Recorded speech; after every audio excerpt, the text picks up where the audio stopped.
Good morning. So this reading is for Tuesday, April 15th. And what I'm going to do is just pull a little bit about our past,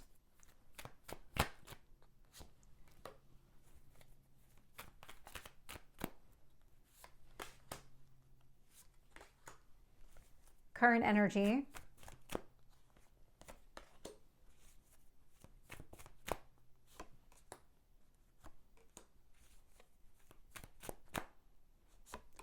and two more on future energy.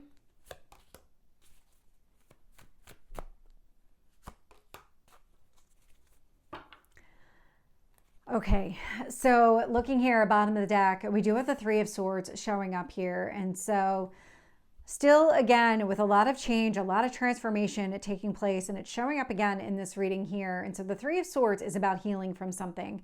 But it feels like with each passing day, with each one of these kind of major transits that are taking place as these kind of outer planets are changing signs, things like that, that it's bringing in this awareness of what we need to heal and then also giving us the tools necessary to heal it. And it feels like we're just still in this phase of working through all of this and finding a way to heal from the past.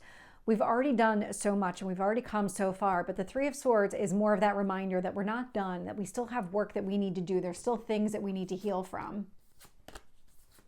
And so when I look at the past energy here, I'm getting the Star, so Aquarius energy.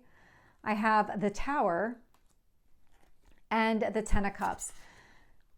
This tells me a couple of things. One, in the past, you were on the path of kind of going down the path of what you wanted here with the Star and the Ten of Cups, but then there was some sort of intervention from the universe with that Tower, some sort of awareness or shakeup that took place.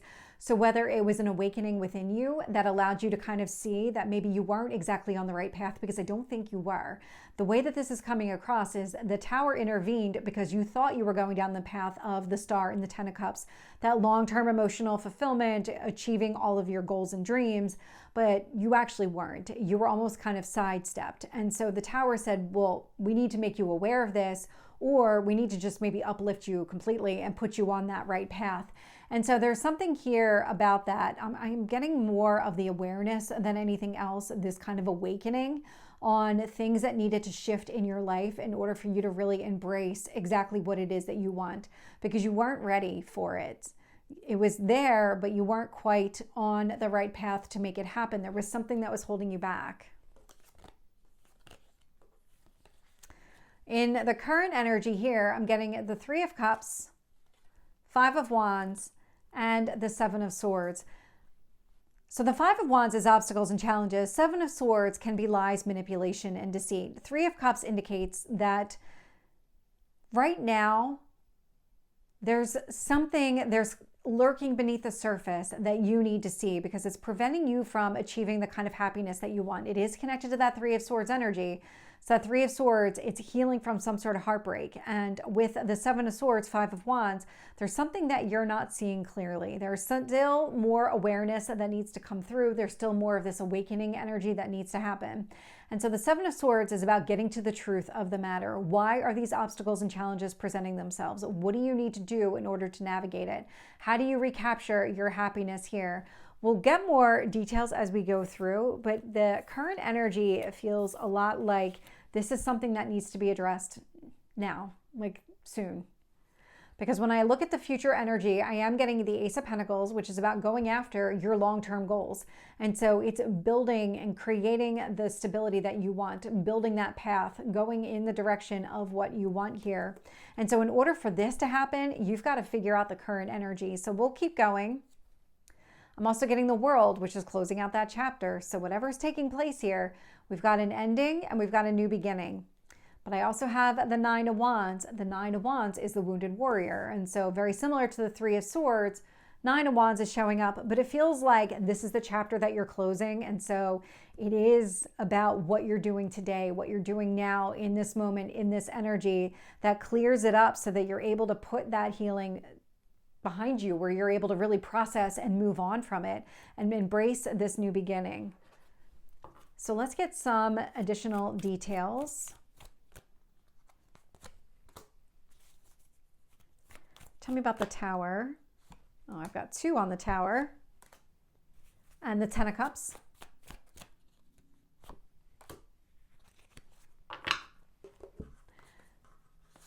So clarifying the Star, I have the Moon showing up here. So the Star, it's healing energy. It's about going after your goals and your dreams. Aquarius energy.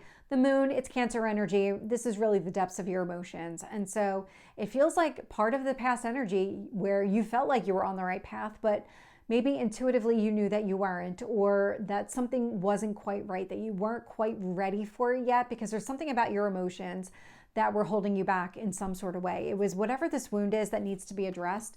It was kind of something that was buried deep inside you. And so when I look at this Tower, that kind of sudden awareness, that shakeup that took place, what I'm getting here is the Two of Wands, Queen of Wands. And so it shook things up. What it did was it opened you up to taking some sort of action, seeing the potential, going in a specific direction, going after your goals and your dreams. What it showed you was that you needed to take some sort of action to get yourself onto the right path. This is where the healing is coming into place. In order for you to really embrace your goals and your dreams, you have to be open and vulnerable. And it feels like the vulnerability is where you're struggling. Opening yourself up to achieving your dreams also opens you up to a lot of additional heartbreak if it doesn't go the way that you want. And that feels really uncomfortable. And this is where it's a real struggle to open up into that energy, because you have to face your fears and you have to overcome your fears here, which is what happens if I end up in this Three of Swords, and what happens if it's worse next time? How does that going to make me feel? But it feels like that's where the Tower is really stepping in to say, but if you really want the emotional fulfillment, then you really have to open yourself up.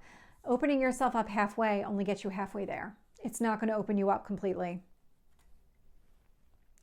And so what I'm getting here with the Ten of Cups, I'm getting the Five of Pentacles, clarifying it.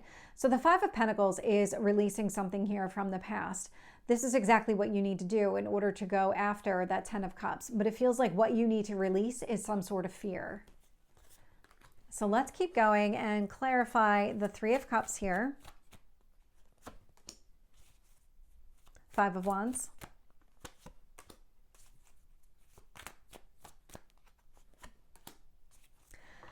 That's what okay. I was wondering if the Devil was going to come out, because that's what it felt like, and the Devil came out. So we'll talk about that in a second. But what I'm getting here with the Three of Cups is the Page of Cups. And so you going after exactly what you want. I'm almost getting the sense of here, not forcing yourself to be happy, but finding ways to actually be happy. And some of it might just be spending time with your friends, your family.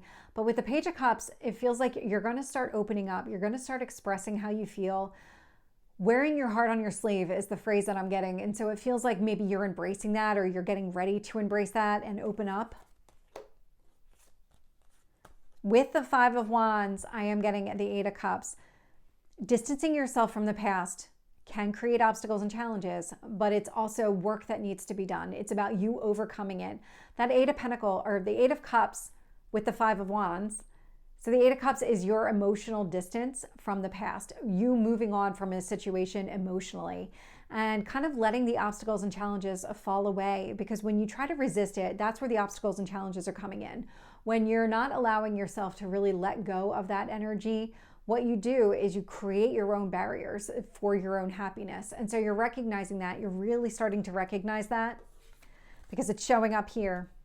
Seven of Swords is being clarified with the Devil. The Seven of Swords indicates that you're not seeing things clearly because of the lies, the manipulation, and the deceit. Even when you're deceiving yourself, you're just not seeing things clearly. It's the Devil. It's the limitations and restrictions. And so what you're doing is you're figuring out how to move on from it. And part of that is opening up and expressing how you feel to other people, to the people that you care about. Again, like that close-knit family, friends, all those people that really love and support you, that Three of Cups energy. And this is where they're able to help you understand what you need to do to let go of this. The Devil energy, there's a lot of fear and anxiety in letting go of something that is known in favor of the unknown. And that's where I'm getting your heart on your sleeve, opening up, being vulnerable, and just that kind of fear around what can happen if things don't go the way that you want them to go. But you're looking at it from that lens instead of what if it goes the way that you want it to go? What if you were able to achieve all of the success and the happiness that you were aiming towards? tell me about the Ace of Pentacles.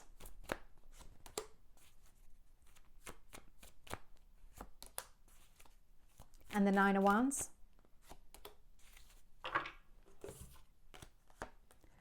So with the Ace of Pentacles, I'm getting the King of Cups here. So male or female, it's just the energy of the card. But the King of Cups, the way that it's coming across with that Ace of Pentacles is you're prioritizing yourself. You are loving yourself enough to take some sort of action that creates stability, that sets you up for long-term success. The High Priestess, clarifying the world. So the High Priestess, I mean, this is really being in touch with your intuition. And so you'll know when it's the right time to close out that cycle, when it is that you've actually released it and really learned and ingested all of the lessons connected to it so that you can fully move forward and not let that hold you back, really not let that be any kind of obstacle or challenge going forward. And clarifying the Nine of Wands here, we do have the Hierophant. So Hierophant, Taurus energy, we have Capricorn, we have all the signs out here, but the way that this is coming across, Hierophant it's a union of energy because the Hierophant's the one that conducts the wedding. But the way that this is coming across with the Nine of Wands, I'm just getting this sense of like a union in yourself, and it's kind of this healing and kind of mending that's taking place within yourself. And I don't usually get that with the Hierophant energy, but it almost feels more like you have that wound that's closing up, and the Hierophant is here to kind of stitch it all together, to say, okay, you've done the work, you have done everything that you need to do, and now let's kind of let it go. Let's kind of close that wound, let you move forward. That's how it's coming across. So this is the reading for Tuesday. I hope it resonates. If it did, please like, share, and subscribe, and I will see you next time. Take care.